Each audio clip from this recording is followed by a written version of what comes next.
that video got ended abruptly. So we were on unisexual flowers. Unisexual flowers are those flowers which contain only the male part or the female part. That means one part is present in one flower. Okay, that plant will not have both the parts, and they are also called incomplete flowers. Okay, and for example, watermelon, cucumber, etc. Now girls, after that, these are called flowers. Why? Because first of all, the flowers are there from where the seeds they grow and then they develop into the plant.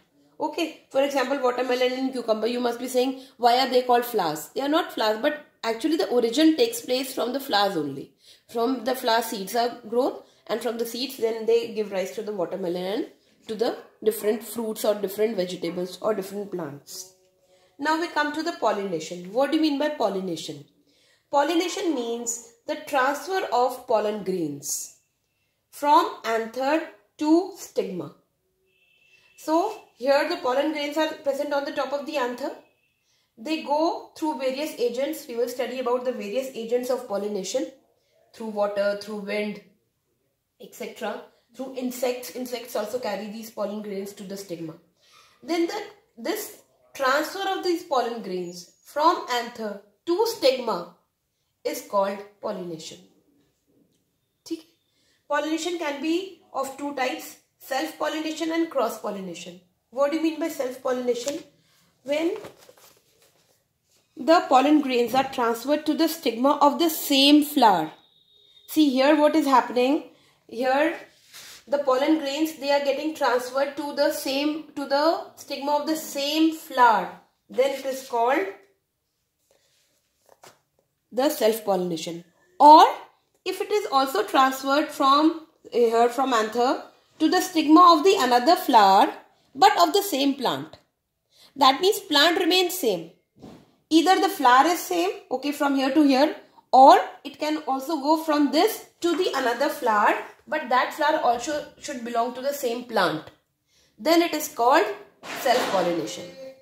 But when these pollen grains, they are carried to the stigma of the other flower of the other plant, then it is called cross-pollination.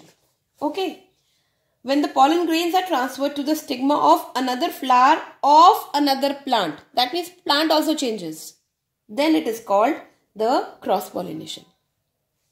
And now we will study about the agents of pollination. Agents means the things which are carrying these pollen grains from anther to the stigma. The insects are there.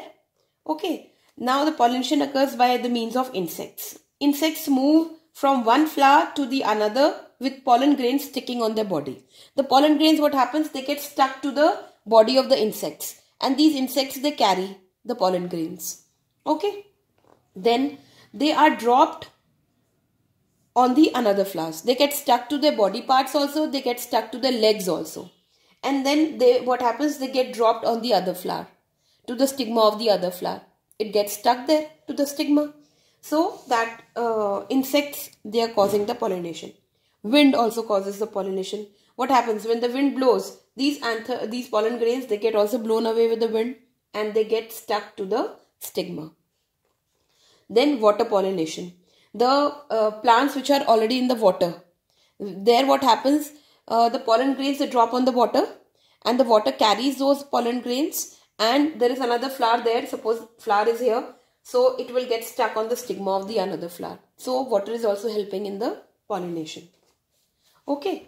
So these are the various agents of pollination. Now what happens? Here some flowers are brightly colored while some are very dull. Some have long protruding structures while some do not. The wind pollinated flowers are usually dull because the petals are dull or green in color. They lack the attractiveness, nectar or odor. The pollen grains are very light and smooth. The anthers are usually exposed out of flowers. The stigma also hangs out of the flowers and is usually feathery. So they are describing the various kinds of flowers where the pollination takes place. The wind pollinated flowers, the flowers which are through which the wind helps in pollination, those are very dull. So the insects, they do not come on them because the petals are very dull. The insects do not get attracted to them. Okay, so insects do not carry the pollination of these flowers. These dull flowers, there the pollination takes place with the help of wind. Okay, now insect pollinated flowers are usually bright. Why? Because the insects, they get attracted towards them. The flowers are very showy with a sweet odor. They also have sweet odor and contain nectar. Because of that nectar, the insects come on those flowers and they help in the pollination. Okay. The stigma is firm inside the flower with a sticky surface.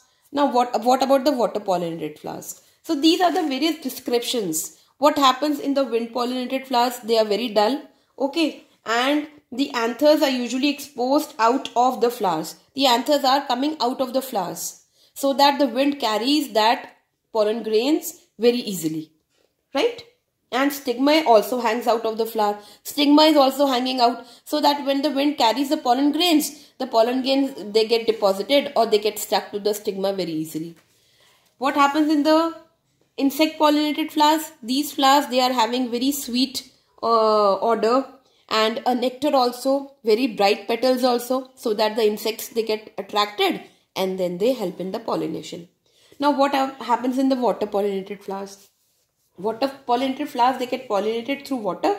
Some aquatic plants release the pollen grains in the water which are carried by the flowing water. So there is nothing more special about the water pollinated flowers. I hope this is all clear to you. The pollination, the agents of pollination, the male and the female part, and based on these there are two kinds of flowers, the bisexual flowers and the unisexual flowers. Pollination is also of two kinds. Self-pollination, cross-pollination. Okay. Now this fertilization and seed dispersal we will do in the next session.